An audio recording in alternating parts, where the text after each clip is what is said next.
வாக்குரிமை தான் ஒரு ஜனநாயகத்தின் அடிப்படை. நீங்கள் போட்ட ஓட்டு. இப்போ என்ன பண்ணணும்? வாக்குரிமையை மீட்க வேண்டும் என்று சொன்னால் இவிஎம்ஐ ஒளி, வாக்குச்சீட்டே வழி. கொளத்தூர் தொகுதியை பொறுத்த வரைக்கும் வெரிஃபை பண்ண 6 மிஷினில் 2 மிஷினில் விவிபேட் ஒர்க் பண்ணலை. இப்படிப்பட்ட கரிஸ்மாவா விஜய் கரிஸ்மா? இல்லை, மக்கள் ஒரு மாதிரி கண்மூடித்தனமாக மக்கள் ஓட்டு போட்டால் ஜெயிச்சாரு நீங்கள் நினச்சிட்டு இருக்கீங்க. ஏங்க நீங்கள் 35% வந்திருக்கு. மக்கள் ஓட்டு போட்டு ஜெயிச்சாருன்னு நீங்கள் நினச்சிங்க அப்படின்னா உங்களை மாதிரி பாவம். இந்த எலெக்ஷன் சரியான முறையில் நடைபெறவில்லை என்பதை நிரூபிப்பதற்கு சாஃப்ட்வேர் உள்ளே ஒர்க் பண்ணுதுங்க. அந்த டயத்துக்கு அதை ஆட்டோமேட்டிக்காக கவுண்ட் பண்ணி கொடுத்துருவோம். அவ்வளோதான் ரிசல்ட்டு. நீங்கள் எங்கே எப்படி எண்ணி பார்ப்பீங்க? எப்படி நான் போட்ட ஓட்டை தான் அங்கே விழுந்துருக்கணும் உங்களுக்கு எப்படி தெரியும்? உங்களுக்கு எப்படி தெரியும்? நீங்கள் போட்ட ஓட்டு தான் என்ன பட்டிருக்குன்னு உங்களுக்கு தெரியுமா? ஏதாவது கணக்கு இருக்கா? ஏதாவது வழி இருக்கா? ஒன்றும் இல்லை. நீ யாருக்கு வேணாலும் ஓட்டு போடு, யாருக்கு வேணாலும் ஓட்டு போடுங்க. ஆனால் நம்ம போடுற ஓட்டு இவங்களுக்கு தான் கரெக்டாக போயிருக்கு அப்படின்றது தெரியும்.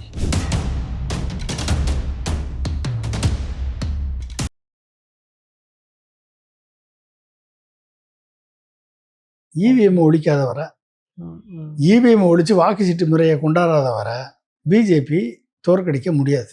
எழுதி வச்சுக்கோங்க. ஓகே, நம்ம போடுற வாக்கு யாருக்கு போடுறோம்னு உங்களுக்கு தெரியாத வர நீங்கள் என்ன தான் பண்ணாலும் மோடி தான் முதலமைச்சர். அவருடைய மரணம் வரை அவர் தான் பிரைம் மினிஸ்டர். அமித்ஷா தான் ஹோம் மினிஸ்டர். அப்படி தான் இருக்கும். இப்போ பிஜேபியை மத்திய ஆட்சியிலேருந்து அகற்றுவதற்கான எந்த வாய்ப்புமே இல்லை. வாய்ப்பு இல்லை. இவிஎம் ஒழிக்காத வரை இந்த வாய்ப்பே கிடையாது. தமிழ்நாட்டில் அரசியல் களம்ங்கிறது இப்போ விஜய் சென்ட்ரிக்காவே கம்ப்ளீட்டா இருக்கு. எதிர்கட்சிகள் இப்போ எதிர்கட்சியா இருக்கக்கூடிய திமுக தனிச்சு விடப்பட்டிருக்கு. திமுகவால விஜயை எதிர்த்தோ இல்ல விஜய் கரிஷ்மாவை எதிர்த்தோ போராடி தன்னை முன்னிறுத்திக்க முடியுமா? அதுக்கான வாய்ப்புகள் இருக்குதா? அப்படிப்பட்ட கரிஷ்மாவா விஜய் கரிஷ்மா? இல்ல, மக்கள் ஒரு மாதிரி கண்மூடித்தனமாக மக்கள் ஓட்டு போட்டா ஜெயிச்சாரு நீங்க நினைச்சிட்டு இருக்கீங்க. ஏங்க நீங்க 35% வந்திருக்கு. மக்கள் ஓட்டு போட்டு ஜெயிச்சாருன்னு நீங்கள் நினச்சிங்க அப்படின்னா உங்களை மாதிரி பாவம் அரசியலில் இன்னும் நீங்கள் கற்றுக்க வேண்டியது எக்கச்சக்கமாக இருக்குது. 20% ஓட்டு வேணால் மக்கள் ஓட்டு போட்டு வந்துருக்கும். 35% ஓட்டு எப்படிங்க வரும்? 15% ஓட்டு அமித்ஷா கொடுத்த ஓட்டு. திமுக தரப்புலையோ வேற எந்த கட்சிகளுமே அது மேலே இவிஎம் நோக்கி குற்றம் சாட்டல. அப்போ அவங்களுக்கு அது மேலே ஒரு சந்தேகம் இருந்திருந்தா அதுக்கு எதிராக குரல் எழுப்பி அவ்வளோதான். அவங்க நினச்சிட்டு இருக்காங்க அது இல்லைன்னு நினச்சிட்டு இருக்காங்க. ஜென்மத்துக்கும் அவங்களால திரும்பி வர்றதுக்கு வாய்ப்பு இல்லை. இல்லை, இப்போ திமுக மாதிரி கட்சிகள் பூத் ஏஜென்ட்லாம் ரொம்ப ஸ்ட்ராங்காக வச்சுருக்காங்க. பூத் ஏஜென்ட் என்ன பண்ணு? நீ யாரை வேணாலும் வச்சுட்டு போங்க. சாஃப்ட்வேர் உள்ளே ஒர்க் பண்ணுதுங்க. அந்த டயத்துக்கு அதை ஆட்டோமேட்டிக்காக கவுண்ட் பண்ணி கொடுத்துருவோம். அவ்வளோதான் ரிசல்ட்டு. நீங்கள் எப்படி எண்ணி பார்ப்பீங்க? எப்படி நான் போட்ட ஓட்டை தான் அங்கே விழுந்துருக்கணும் உங்களுக்கு எப்படி தெரியும்? உங்களுக்கு எப்படி தெரியும்? நீங்கள் போட்ட ஓட்டு தான் என்ன பட்டிருக்குன்னு உங்களுக்கு தெரியுமா? ஏதாவது கணக்கு இருக்கா? ஏதாவது வழி இருக்கா? ஒன்றும் இல்லை. நீங்கள் போட்ட ஓட்டு, வாக்குரிமை தான் ஒரு ஜனநாயகத்தின் அடிப்படை. நீங்கள் போட்ட ஓட்டு. அப்போ என்ன பண்ணணும்? வாக்குரிமையை மீட்க வேண்டும் என்று சொன்னால் இவிஎம்ஐ ஒளி, வாக்குச்சீட்டே வழி. அப்போ எதிர்கட்சிகள் எல்லாம் ஒன்றிணைஞ்சு இவிஎம்க்கு எதிராக ஒரு பெரிய போராட்டத்தை முன்னெடுக்கணும். அதுதான் சொல்யூஷன் அப்படின்னு. ஆமாம், போராட்டத்தை முன்னெடுத்து மக்கள் போராட்டமாக அது மாற வேண்டும். அந்த போராட்டத்தின் விளைவாக சுப்ரீம் கோர்ட் தலையிட்டு வாக்குச்சீட்டு முறையை கொண்டு வர வேண்டும். பல்வேறு நாடுகளில் இருக்கக்கூடிய வாக்குச்சீட்டு முறையை கொண்டு வந்தால்தான் நீங்கள் எல்லா பிரச்சனைகளுக்கும் தீர்வு கிடைக்கும். நீ யாருக்கு வேணாலும் ஓட்டு போடு, யாருக்கு வேணாலும் ஓட்டு போடுங்க. ஆனால் நம்ம போடுற ஓட்டு இவங்களுக்கு தான் கரெக்டாக போயிருக்கு அப்படின்றது தெரியும். சார், இப்போ தமிழ்நாட்டிலையும் நீட் எதிர்ப்பு, நீட்டை ஒழிக்கணும் அப்படிங்கிற போராட்டம் மாணவர்கள்ட்ட பரவலாக பெருகிட்டே வருது. இந்த போராட்டம் என்ன வடிவத்தில் இருக்கணும், அது என்ன மாதிரியான இலக்கை நோக்கி பயணிக்கணும்னு நீங்கள் விரும்புகிறீங்க? மாணவர்கள் போராட்டம் மட்டுமே இந்த பிஜேபியினுடைய ப்ராக்சி அரசு, திரு ஜோசப் விஜய் அரசு ஈஸியாக ஒழிக்கிறோம். ஓகே, இது மக்கள் போராட்டமாக மாறணும். மக்கள் போராட்டமாக மாறி ஜனநாயக வழிமுறைகளை பின்பற்றி மக்கள் போராட்டமாக மாறி மக்கள் களத்திற்கு வர வேண்டும். மக்கள் இந்த விழிப்புணர்ச்சி பெற்று, இது ஏதோ மருத்துவம் படிக்கக்கூடிய மாணவர்களுக்கான போராட்டம் அல்ல, இது ஒட்டுமொத்த எதிர்காலத்துக்கான போராட்டம். இந்த போராட்டம் வெறும் வாக்குச்சீட்டு நீட் தேர்வை ஒழிப்பதாக மட்டும் இருக்கக்கூடாது, இவிஎம்மையும் சேர்த்து ஒழிக்க வேண்டும் என்று மக்கள் களத்தில் இறங்க வேண்டும். அப்போ அந்த இவிஎம்ஐ ஒழிக்கக்கூடிய ஒரு போராட்டமாக இது உருவெடுக்க வேண்டும். அந்த இரண்டு நிலைகளிலும் வந்தால்தான் சுப்ரீம் கோர்ட் இதில் தலையிட்டு இதுக்கான தீர்வை கொடுப்பதற்கு அவர்கள் வாய்ப்பு இருக்கிறது. இல்லை என்று சொன்னால் கன்வென்ஷனல் வேலை போனால் நீங்கள் எந்த பெட்டிஷனும் போட்டு சுப்ரீம் கோர்ட்டில் ஜெயிக்க முடியாது. நீதிமன்றங்கள் வந்து அரசோட தவறுகளுக்கு கடிவாளம் போட வேண்டிய நீதிமன்றங்கள் வந்து தங்க பொறுப்புலேருந்து விலகிக்கிறாங்களா? அவங்க அரசு கேள்வி கேட்க மறுக்கிறாங்களா அவங்க? ஆமாம், அடுத்து கவர்னர் ஆகணும், அடுத்து எம்எல்ஏ எம்பி ஆகணும், மினிஸ்டர் ஆகணும் அப்படின்ற எண்ணங்கள் நீதிபதிகளுக்கு இருக்கும் பொழுது, அப்படிப்பட்ட நீதிபதிகள்லாம் இருக்கும் பொழுது நம்ம கண்ணு முன்னால் பார்த்துருக்கோம். எம்பி ஆன எம்எல்ஏ நீதிபதிகளை பார்த்துருக்கோம், கவர்னரான நீதிபதிகளை பார்த்துருக்கோம். ஸோ அப்படி இருக்கும்போதும் அவர்கள் எப்படி வந்து நியாயத்திற்காக நிற்பார்கள்? நிற்பதற்கு வாய்ப்பு இல்லை. இருக்கக்கூடிய present judicial system is already corrupted by Modi government. Corrupted in the sense saffronised. Very few people தான் வந்து, ஒரு வெரி ஃபியூ ஜட்ஜஸ் தான் வந்து ஒரு மனசாட்சியோட நீதியை காப்பாற்றக்கூடியவர்களாக இருக்கிறார்கள். இப்போ நம்ம என்ன பண்ண முடியும்? ஒன்றும் பண்ண முடியாது. ஆக்சுவலி ஜென்சி தான் விஜய்க்கு பெரிய அளவில் ஆதரவு தெரிவித்ததா சொன்னாங்க. ஜென்சி தான் பெரிய அளவில் சப்போர்ட் பண்ணாங்க. இப்போ அதே ஜென்சி இளைஞர்கள் தான் தமிழ்நாட்டிலையும் நீட் தேர்வுக்கு எதிராக பெரிய போராட்டத்தை முன்னெடுக்கிறாங்க. ஸோ அது வந்து ஜென்சி இளைஞர்கள் மேலே ஒரு நம்பிக்கை கொடுக்குற ஒரு விஷயமா இருக்குதா? அது ஜென்சி இளைஞர்கள் இன்றைக்கு வந்து போராட்ட களம் ஒரு உண்மையிலேயே வந்து ஒரு முக்கியமான போராட்ட களத்தில் அவங்க இருக்காங்க. முக்கியமான கோரிக்கையை வலியுறுத்தி போராட்ட களத்தில் தமிழ்நாட்டை பொறுத்த வரைக்கும் ஒரு விழிப்புணர்ச்சி பெற்ற ஜென்சி கிட்ஸாக இருக்காங்க. அவர்களது அந்த நோக்கம் வந்து தெளிவானது, உண்மையானது என்பதால் வந்து மக்களே சேர்ந்து எல்லாரும் நம்ம ஆதரிக்கிறோம். ஒரு நடிகன் பின்னால் செல்லும் பொழுது அது வந்து உண்மையான அறிவார்ந்த செயல் அல்ல. ஆனால் ஒரு இந்த இஷ்யூ எதிர்காலத்தை பாதிக்கும் என்று அதற்காக ஜென்சி கிட்ஸ் போராடும் பொழுது அவர்கள் பின்னால் நிற்பது நமது கடமை, நமது பெற்றோர்களது கடமை. ஒவ்வொரு பெற்றோர்களும் அவர்கள் பின்னால் நிற்கிறோம். ஒவ்வொரு பெற்றோர்களும் ஜென்சி கிட்ஸினுடைய இந்த போராட்டத்தில் ஈடுபட்டிருக்கக்கூடிய ஜென்சி கிட்டுக்காக நம்ம களத்தில் இறங்கணும். நாயகன் படம் ரிலீஸ் ஒட்டுமொத்த அமைச்சர்களும் அவங்கவுங்க ஊரில் போய் தேட்டரில் உட்காந்து கண்ணீர் விட்டு கதறி படத்தை பார்க்குறாங்க. ஒரு அமைச்சரோட செயல்பாடா இது முக்கியமா இருக்கு. நேற்று எல்லாருமே கிட்டத்தட்ட அதான் பண்ணியிருக்கிறாங்க. இந்த விஷயத்தை எப்படி பாக்குறீங்க? ஏன் இந்த படம் அவ்வளவு கொடுமையாவா இருக்கு? இல்ல விஜயோட கடைசி படம், விஜய் இனிமேல் ஸ்கிரீன்ல பார்க்க முடியாதுன்ட்டு அவங்க உணர்வு. அதோட அவ்வளவுதான் விஜய் சீன்லேயே பார்க்க முடியாது. என்னங்க இது அந்த அளவுக்கு கொடுமையாக எடுத்திருக்காப்புல படம், ஜனநாயக படம். நான் கூட ஏதோ நல்லா ஜாலியா இருக்கும்னு நினைச்சேன். இப்படி அழுதுட்டு வந்திருக்காங்க எல்லா பேரும். அப்ப அந்த அளவுக்கு கொடுமையா எடுத்திருக்கானா படத்தை?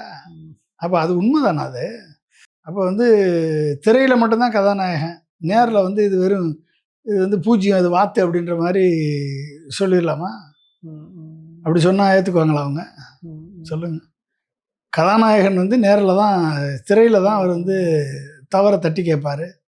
திரையில் தான் அவர் வந்து ஆக்ரோஷமாக எதிரிகளை அடித்து தோசம் பண்ணுவார்.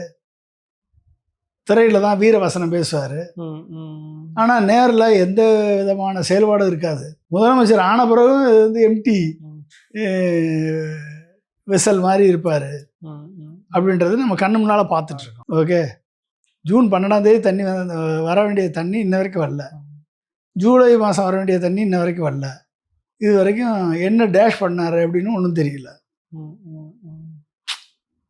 அந்த தண்ணி வர்றதுக்கு என்ன டேஷ் பண்ணார் அப்படின்னு ஒன்றும் தெரியல.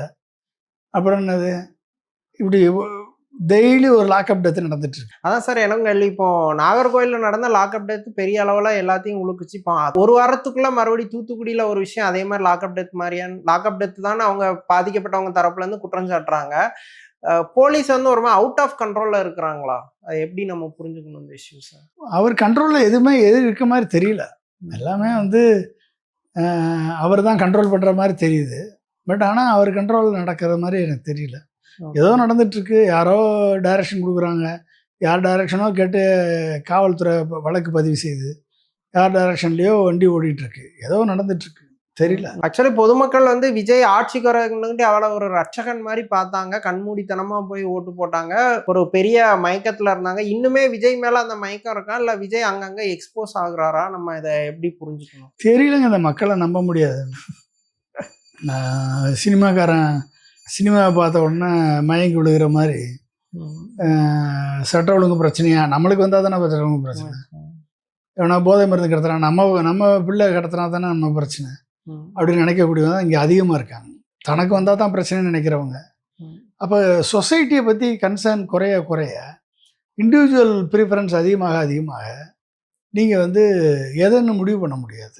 கடைசி நேரத்தில் நான் தான் எல்லாத்தையும் சரி பண்ணிட்டேன் அப்படின்னு இவர் என்ன போய் சொன்னாலும் மக்கள் ஏற்றுக்கிட்டாலும் ஏற்றுக்குவாங்க. போய் ஸ்டேஜில் போய் மோடி மாதிரி அழுதாலே போதும், என்னை வேலை செய்ய விட மாட்டேன்ட்டாங்க, என்னை அப்படி பண்ணிட்டாங்க இப்படி பண்ணிட்டாங்கன்னு அழுதாலே போதும். ஒன்று வீரசமாக கத்துறது, ஆக்ரோஷமாக கத்துறது, இன்னொன்று போய் அழுகணும், அவ்வளோதான். அழுதா மக்கள் வந்து உடனே மயங்கி ஓட்டு போட்டுருவாங்க.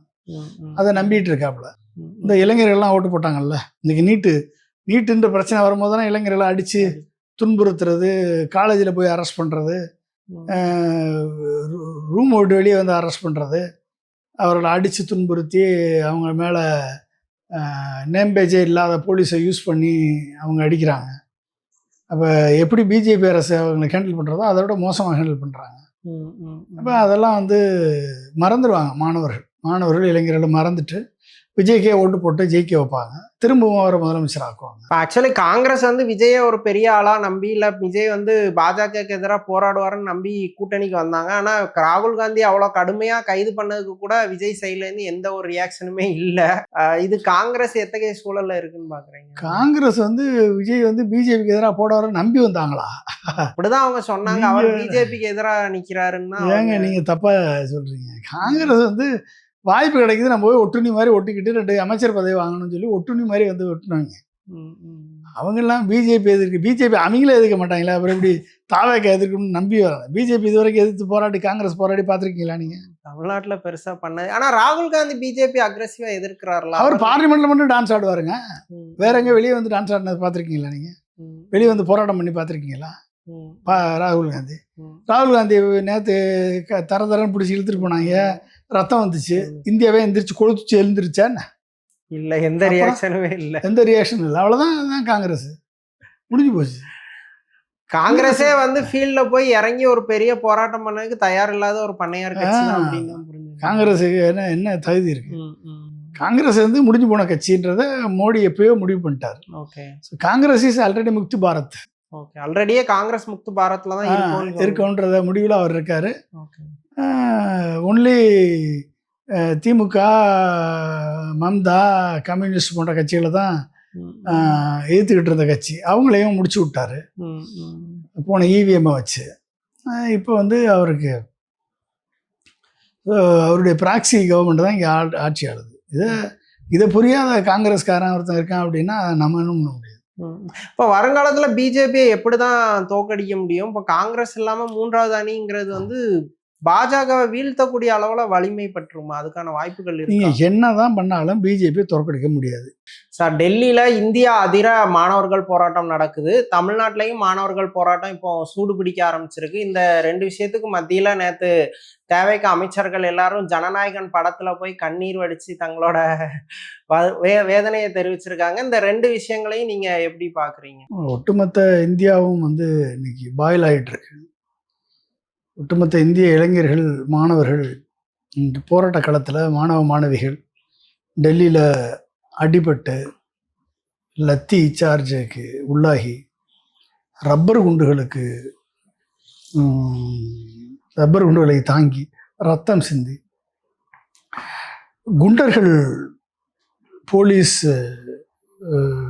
லத்தி எடுத்துக்கிட்டு ஹெல்மெட்டை போட்டு குண்டர்கள் இறக்கி விடப்பட்டு டெல்லி போலீஸ் ஓட சேர்ந்து சிஆர்பிஎஃப், சிஎஸ்எஃப் வீரர்களோட சேர்ந்து டெல்லி போலீஸோடு சேர்ந்து குண்டர்கள் வந்து இந்த மாணவிகளை, தங்கள் உரிமைக்காக போராடி கொண்டிருக்கக்கூடிய மாணவிகளை, சிஜேபி காக்ரோச் ஜனதா பார்ட்டியினுடைய மாணவிகளை, இந்த கட்சிக்காரர்களை அடித்து நொறுக்குகிறார்கள். பார்க்கக்கூடிய அத்தனை பேருக்கும் ஒரு மிகப்பெரிய இங்கே ஜனநாயக நாட்டில் தான் இருக்கமா இல்லை சர்வாதிகார நாட்டில் இருக்கமா என்று தெரியல. ஒரு ஜந்தர் மந்தர் வந்து ரொம்ப பாதுகாக்கப்பட்ட பகுதி. உள்ளே போகணுன்னா எல்லாம் செக்கிங் பண்ணி எல்லாத்தையும் ஃப்ரிஸ்க் பண்ணி தான் உள்ளே அனுப்புவோம். அங்கே வந்து லாரி நிறைய கல்லுகளை கொண்டாந்து இறக்குறாங்க.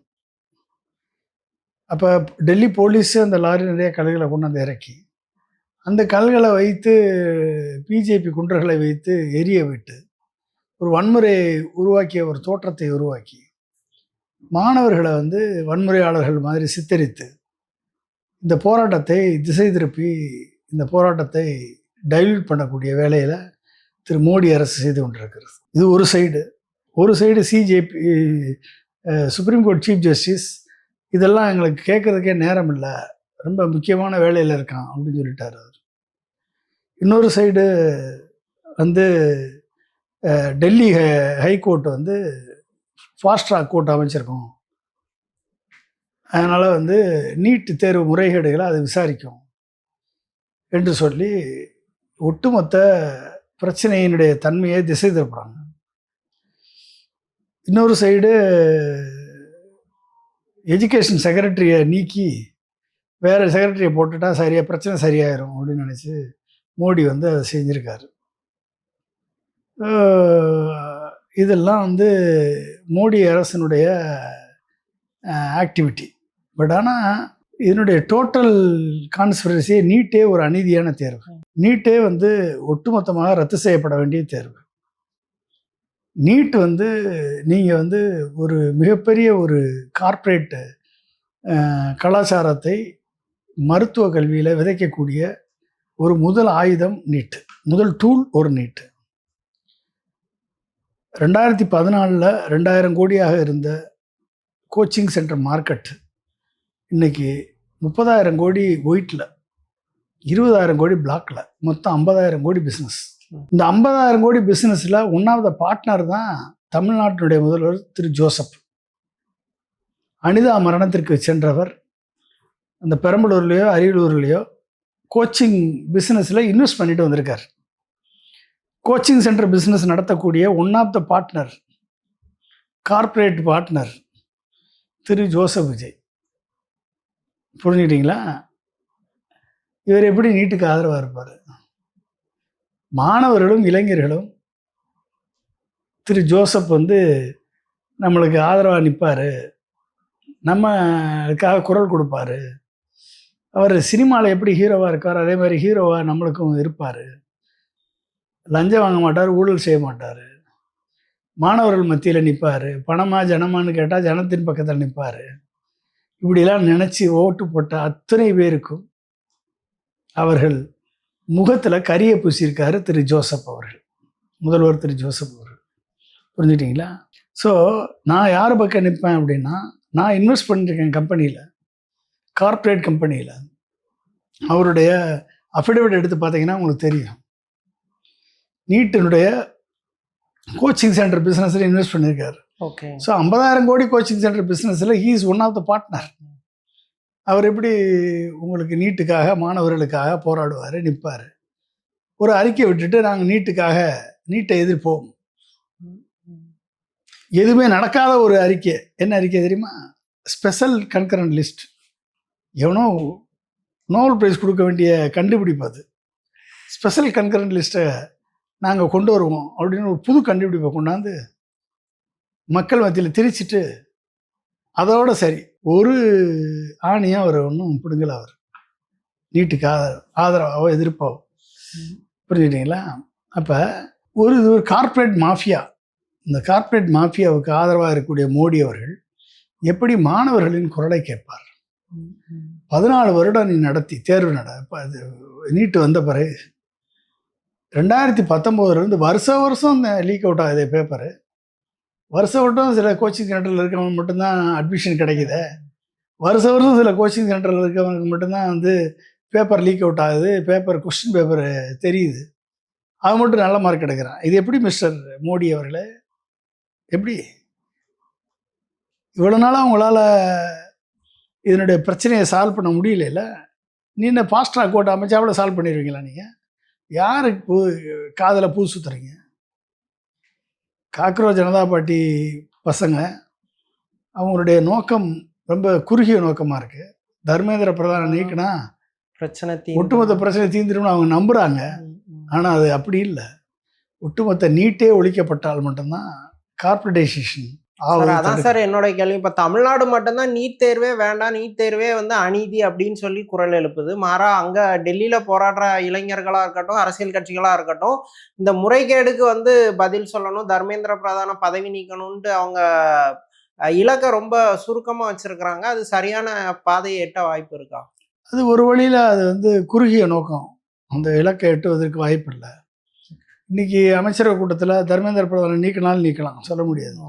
தர்மேந்திர பிரதான் நீக்கினா இன்னொரு சர்மேந்திர பிரதான் ஒருத்தர் வருவார். என்ன அவர் வந்து அதே பாலிசியை கடைபிடிச்சிட்டு போகிறாரு. இதில் என்ன இருக்குது பாலிசி? அதாவதுங்க, ஒரு நீட் என்பது ஒரு அநீதியான தேர்வு, கார்ப்பரேட் கல்ச்சருக்கு வித்திடக்கூடிய தேர்வு. 50,000 கோடி இன்னைக்கு 1,00,000 கோடி ஆக போகுது இன்னொரு 5 வருஷத்தில். 1,00,000 கோடி பண்ணுறவன் பணம் கொடுப்பானா, மாணவர்கள் பணம் கொடுப்பாங்களா? அப்போ எதுக்கு நீட்டு தேர்வை கார்ப்பரேட்டைசேஷன் ஆக்கணும்? அதிகமான மாணவர்களை படிக்க வைக்கணும். நீட் கோச்சிங்காக அவங்க லட்சக்கணக்கில் செலவழிக்கணும். செலவழித்து நல்ல மார்க் எடுத்தால் தப்பிச்சான், நல்ல மார்க் எடுக்கலைன்னா இன்னமும் கோடிக்கணக்கில் பணம் கொடுத்து ப்ரைவேட் மெடிக்கல் காலேஜில் சீட்டு வாங்கி படிக்கணும். இவன் எப்படி கிராமத்துக்கு சேவை செய்ய போவான்? வாய்ப்பே இல்லை, வாய்ப்பே கிடையாது. அப்போ இவன் தமிழ்நாட்டில் இந்த திராவிட கட்சிகள் திமுகவும் அதிமுகவும் சேர்ந்து மருத்துவ கல்லூரியை கெடுத்து வச்சுருக்காங்க. எல்லாமே ஃப்ரீன்னு சொல்லி படிக்க வச்சு, மெடிக்கல் காலேஜுக்கு சீட்டு கொடுத்து, +2 மார்க் எடுத்தே வச்சு நீங்கள் வந்து மெடிக்கல் காலேஜ் டாக்டர் ஆகலான்னு சொல்லி, எல்லா டாக்டர்களுக்கும் வந்து கிராமப்புறத்தில் வேலை பார்க்குறவனுக்கு 5 மார்க் போட்டு, இப்படிலாம் போட்டு, கிராமப்புறத்தில் அதிகமான டாக்டர்ஸ் வேலை பார்க்கறதுக்கு வைத்து, கிராமந்தோறும் கிளினிக்கை உருவாக்கி, இல்லந்தோறும் மருத்துவம் கொண்டு போய் சேர்த்து, அம்மா கிளினிக் கொண்டு போய் சேர்த்து, இப்படி எல்லாம் பண்ணி மருத்துவத்தை, ஒரு கார்ப்பரேட் மருத்துவத்தை மக்களுக்கு போய் ஈஸியாக கிடைக்கிற மாதிரி பண்ணி வச்சிருக்கு திமுகவும் அதிமுகவும். இதை ஒழிக்கணுமா இல்லையா? இதை ஒழிச்சாதான் எல்லாரும் கார்ப்பரேட் ஹாஸ்பிட்டலுக்கு வருவாங்க. கவர்மெண்ட் ஹாஸ்பிட்டல் ஒழுங்காக சர்வீஸ் கொடுக்கல அப்படின்ன உடனே எங்கே வருவாங்க? கார்ப்பரேட் ஹாஸ்பிட்டல் வருவாங்க. கார்ப்பரேட் ஹாஸ்பிட்டல் வந்தால் என்ன பண்ணணும்? சொத்தெல்லாம் விற்று, காடு காணி நிலம் பழம் எல்லாத்தையும் விற்று சொத்தை கொண்டு வந்து கார்ப்பரேட் ஹாஸ்பிட்டலில் கொடுத்துட்டு மருத்துவம் பார்த்துட்டு போகணும். இப்போ நீட் தேர்வு வந்து முழுக்க முழுக்க மருத்துவத்தை வணிகமயமாக்கிரும் அப்படிங்கிறது தான் அதோட பெரிய அதான் அதான் அப்படி இருக்கும்போது இவங்க எப்படி நீட்டு தேர்வை ரத்து பண்ணுவாங்க? பிஜேபி என்பது வந்து கார்ப்பரேட்டருடைய கைக்கூலி. ஸோ பிஜேபியினுடைய ப்ராக்சி அரசாக இருக்கக்கூடிய தாவேகா திரு ஜோசப் அரசு, அதுவும் கார்ப்பரேட்டுடைய கைக்கூலி தான். ஆனால் இப்போ விஜயோட கொள்கையும் வந்து நீட் தேர்வே இருக்கக்கூடாது அப்படிங்கிறது தான் கொள்கையாக வச்சுருக்கிறாங்க. ஆனால் அதுக்கு வந்து நாங்கள் தொடர்ந்து போராட்டம், சும்மா போராட்டலாம் மாட்டோம், கல்வி வந்து மாநில பட்டியலுக்கு வரணும், அதுதான் நிரந்தர தீர்வு அப்படிங்கிற மாதிரி ஒரு விஷயம் பேசுகிறாங்க. அந்த விஷயங்கள்லாம் கரெக்டா எப்படி? ஆமாம், சொல்லிட்டா முடிஞ்சு போச்சு. சிவன் என்னைக்கு முன்னால் வந்து தரிசனம் கொடுக்குறாரோ அன்னைக்கு தான் வந்து நான் கடவுளை நம்புவேன்னு சொல்லிட்டா முடிஞ்சு போச்சு. அவர் கண்டிப்பாக வர போகிறதில்ல. முடிஞ்சு போச்சா? சிவன் என்னைக்கு கைலா மலையிலேருந்து இறங்கி வந்து என் வீட்டில் வந்து என் கூட டீ சாப்பிட்டுக்கிட்டே எனக்கு ஆசீர்வாதம் கொடுக்குறாரோ அன்னைக்கு தான் நான் சிவனை நம்புவேன்னு ஒருத்தர் சொன்னான்னா என்ன அர்த்தம்? நடக்க போகிறதில்ல, அவ்வளோதான். அது மாதிரி தான் மத்திய அரசுக்கு அழுத்தம் கொடுக்கறதுக்கோ மத்திய அரசுக்கு போராட்டம் பண்ணுறதுக்கோ விஜய் வந்து பயப்படுறாரு, அந்த மாதிரி புரிஞ்சுக்கலாமா எப்படி? அழுத்தம் கொடுக்குற அளவுக்கெல்லாம் அந்த அளவுக்குலாம் தைரியம் இருக்கான்னு நினைங்க. ஏங்க, கேட்குறதுக்கே பேரை சொல்கிறதுக்கே தைரியம் இல்லை, நீங்கள் அழுத்தம் கொடுக்குற அளவுக்கு தைரியம் இருக்கான்னு கேட்குறீங்க. எப்படி? அது பேரை சொல்கிறதுக்கே தைரியம் கிடையாது. இது ப்ராக்சி அரசு. நீங்கள் வந்து பிஜேபி அரசு, பிஜேபி ஒரு ஒரு ஒரு என்ன தெரியுமா உங்களுக்கு? ஒரு ஒரு குற்றத்தை செய்வாங்க, அந்த குற்றத்தை அடுத்தவங்க மேலே தூக்கி போட்டுருவாங்க. ஏன்னடா அப்படி அபாண்டமாக பழி சொல்கிறாங்களேன்னு கேட்டு பார்த்தீங்கன்னா அந்த குற்றத்தை அவங்க செஞ்சுருப்பாங்க. பீகாரில் போய் மோடி என்ன சொன்னார்? தமிழ்நாட்டுக்காரங்க பீகாரியில் அடித்து விரட்டினார்கள் சொன்னாரா இல்லையா? சொன்னாரா இல்லையா? தமிழ்நாட்டில் அடித்து விரட்டினாங்க. குஜராத்தில் தான் 20,000 பேரை அடித்து விரட்டினாங்க. அவள் அடித்து விரட்டினது குஜராத்து. அடித்து விரட்டின ஆட்சி மோடியினுடைய சிஷியர்கள் ஆட்சி, பிஜேபி ஆட்சி. ஆனால் பழி யார் மேலே போட்டார்? தமிழர்கள், தமிழ்நாடு மேலே. அது மாதிரி தான் செஞ்சதெல்லாம் விஜய், பழியை தூக்கி டிஎம்கே மேலே போட்டுறாரு. அப்போ அவர் வந்து ஒன்று சொல்கிறாரு, நான் வந்து எனக்கு கொள்கை எதிரி பிஜேபி அப்படின்னு அவர் சொன்னார்னா அவர் வந்து க்ளோஸ் ஃப்ரெண்டு பிஜேபின்னு நீங்கள் அர்த்தம் எடுத்துக்கணும். அது எடுக்காமல் எதிரி நீங்கள் நினச்சிக்கிட்டு இருந்தீங்கன்னா உங்களை மாதிரி ஒரு அறிவிலி, அரசியல் அறிவிலி வேற யாரும் கிடையாது. ஓகே. யூஸ்வலா இப்ப நீட் எதிர்ப்போ இல்ல ஏதோ ஒரு போராட்டம் பெரிய அளவுல நடக்குன்னா திமுக தான் முன்ன நின்னு நடத்தும். இந்த இடத்துல திமுக அந்த ஹோல்ட லூஸ் பண்ணிட்டாங்களா? அத வந்து கம்யூனிஸ்ட் பார்ட்டி தான் பெரிய அளவுல ஆர்கனைஸ் பண்றாங்க. ஒரு இண்டிவிஜுவலா அங்கதான் சிஜேபி வந்து கேதர் ஆறாங்க. டிஎம்கே வந்து கொஞ்சம் அமைதியாவே இந்த இடத்துல இருக்கிறாங்க. அது எப்படின்னு பாக்குறீங்க? டிஎம்கே அங்கே போய் ஆதரவு கொடுக்குறாங்க, டெல்லியில் போய் ஆதரவு கொடுக்குறாங்க, அவங்களுடைய எம்பிக்கள் கலந்துக்கிட்டு இருக்காங்க. இங்கே வந்து எஸ்எஃப்ஐயும் டிஒய்எஃப்ஐயும் பெரிய அளவு கம்யூனிஸ்ட் பார்ட்டியினுடைய ஹெட் குவார்ட்டர்ஸை யூஸ் பண்ணுறாங்க. ஏன்னா போராடுறது கூட இடம் தராத அரசு தான் திரு ஜோசப் அரசு. மாணவர்கள் அமைதியாக போராடுறது கூட இடம் கொடுக்காம அவர்கள் இறங்கினாலே அரெஸ்ட் பண்ணி அடித்து இழுத்து அவர்களை கைது செய்து அவர்களை வந்து துன்பப்படுத்தி ரிமாண்ட் பண்ணிடுவேன்னு சொல்லி மிரட்டி டெல்லியில பாஜக அரசு மாணவர்களை எப்படி ட்ரீட் பண்ணுதோ அதே மாதிரி ட்ரீட் பண்றாங்க. அதே மாதிரி ட்ரீட் பண்ணுறாங்க. இப்போ பாஜகனுடைய பிராக்சி அரசு அப்படி தானே ட்ரீட் பண்ணும், வேறு எப்படி ட்ரீட் பண்ணும்? பொதுவாக இப்போ ஒரு அரசு வந்து தன் அரசுக்கு எதிரான குற்றச்சாட்டுனா கொஞ்சம் அக்ரெசிவாக டீல் பண்ணுவாங்க. இது வந்து போராட்டம் மத்திய அரசுக்கு எதிரானது. ஆனால் இதையும் ஏன் இவங்க இவ்வளவு அக்ரெசிவாக ட்ரீட் பண்ண என்ன காரணம்? பிஜேபி அரசு பிராக்சி அரசுன்னா அது மத்திய அரசு தானேங்க. இங்கே மத்திய அரசினுடைய ஆட்சி தானே நடக்குது, பிஜேபி அரசினுடைய ஆட்சி தானே நடக்குது. அப்போ எப்படி அலோவ் பண்ணும் அது? பிஜேபி அரசினுடைய ஆட்சி நடக்கும் போதும் எப்படி நீங்கள் வந்து நீட் தேர்வெல்லாம் எதிர்த்து போராட முடியும்? போக்குவரத்து துறை அமைச்சர் பார்த்திபன் வந்து டெல்லியில இந்த மாதிரி போராட்டம் நடக்குதுன்னு கேள்வி கேட்கும்போது அவர் என்ன சொன்னார்னா, அதெல்லாம் டெல்லி பிரச்சனையெல்லாம் ஏன் இங்கே பேசுறீங்க, இங்கே உள்ள இஷ்யூஸை மட்டும் பேசுங்க அப்படிங்கிறாரு. பள்ளிக்கல்வித்துறை அமைச்சர் சொல்லும்போது கல்வியை வந்து நம்ம அட்லீஸ்ட் கன்கரண்ட் லிஸ்ட்டுக்காவது கொண்டு வரணும்னு ஆல்ரெடி என்ன இருக்குதோ அதையே அவர் சொல்றாரு. இந்த லெவல்ல தான் அமைச்சர்கள் இருக்கிறாங்க. இவங்க எப்படி இந்த கல்வி துறையை முன்னெடுத்து கொண்டு போவாங்க? மக்கள் இதை எப்படி புரிஞ்சுக்கணும்? ஒரு போக்குவரத்துறை அமைச்சருக்கு நீட்டுன்றது டெல்லி பிரச்சனைன்னு சொல்கிறாரு அப்படின்னா, அப்போ எந்த அளவுக்கு அந்த போக்குவரத்துறை அமைச்சருக்கு ஒரு நாலேஜ் இருக்குன்னு நீங்கள் பார்த்துக்கோங்க, எந்த அளவுக்கு இக்னரன்ஸ் இருக்குன்னு பார்த்துக்கோங்க. Knowledge is bliss for summon, ignorance is bliss for summon. Okay. அப்போ ஒரு போக்குவரத்துறை அமைச்சராக இருப்பவருக்கே இப்படிப்பட்ட ஒரு விழிப்புணர்வு இல்லை அப்படின்னா நீங்கள் வேறு என்னத்தை எதிர்பார்ப்பீங்க? ஒரு கல்வி அமைச்சராக இருக்கவர் பட்டிமன்ற பேச்சாளர் மாதிரி வந்து லாவணி பாடிக்கிட்டு உட்காந்துருக்காரு. ஓகே.